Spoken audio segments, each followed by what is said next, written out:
Vladimir Putin is a complex character, going from a KGB agent to a real-life Bond villain. There are so many interesting things about him I could make a top 500 list, but that would just be absurd. So here are just 10 facts about him.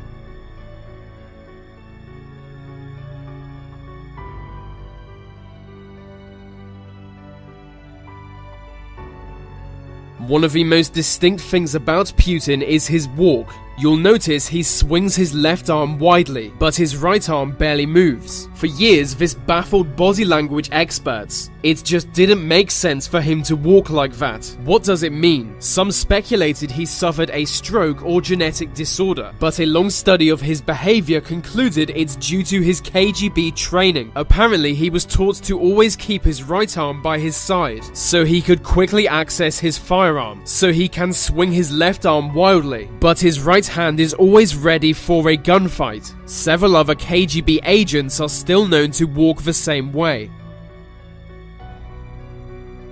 As well as being a gunslinger, he's a legit martial artist. In 2014, he became an 8th Dan black belt in Kyokushin, which is arguably the most effective style of karate. He's also a 5th Dan black belt in judo, which he's been practicing from a young age. He actually holds the title Master of Sports in judo, which in Russia is an incredibly prestigious title. He even has his own DVD teaching judo techniques. He might be the toughest politician alive, apart from Jeb Bush. He claims the North Pole is owned by Russia. He says it's Russian territory and demands the United Nations recognizes that. In fact, he's so serious about this that Russian special forces have been sent to the North Pole. When elite Russian combat troops were sent skydiving into the North Pole, other countries were worried it might be the most ambitious annexation of all time. He's claiming 500,000 square miles of Arctic land and the oil and minerals contained there. But much of that land is already claimed by other nations like Denmark, leading to yet another land dispute.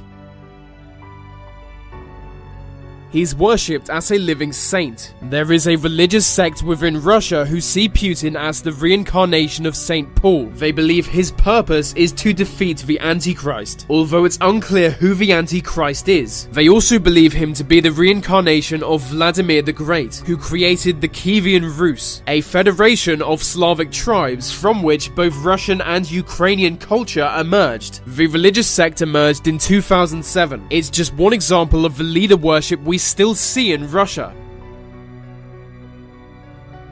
He loves Steven Seagal. Steven Seagal is a ridiculous martial arts film star, and apparently he's big in Russia. Putin recently granted him citizenship. The two men have long been friends. They met when Seagal attempted to involve Putin in what seems like a get-rich-quick scheme, which is hilarious because both men are already wealthy. They soon bonded over their mutual love of martial arts and macho personas. Putin also recently made Roy Jones Jr. a citizen, because apparently his country is stuck in 1996.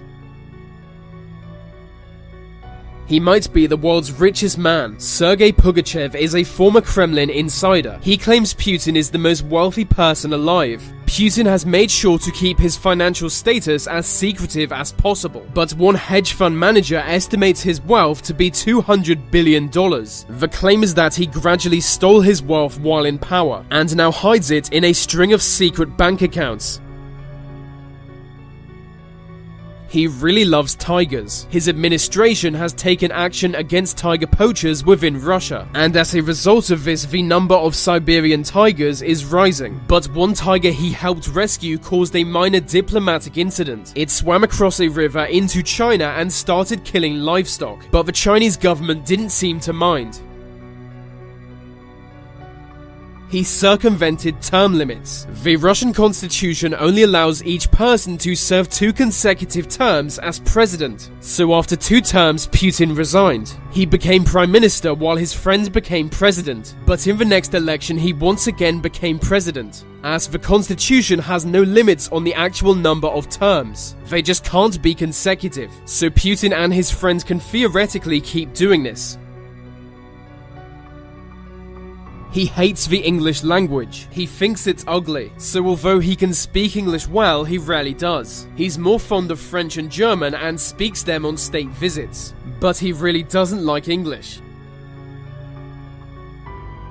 He's basically Indiana Jones. In 2011, it was reported he discovered some ancient Greek urns while diving. He brought 2 urns back from the floor of the Black Sea, and images like this were widely circulated in the media. The urns were found to be from the 6th century, but it was unclear why they were in the Black Sea. It was soon revealed as fake. The urns were placed there for him to discover. The whole thing was set up for publicity, and it worked.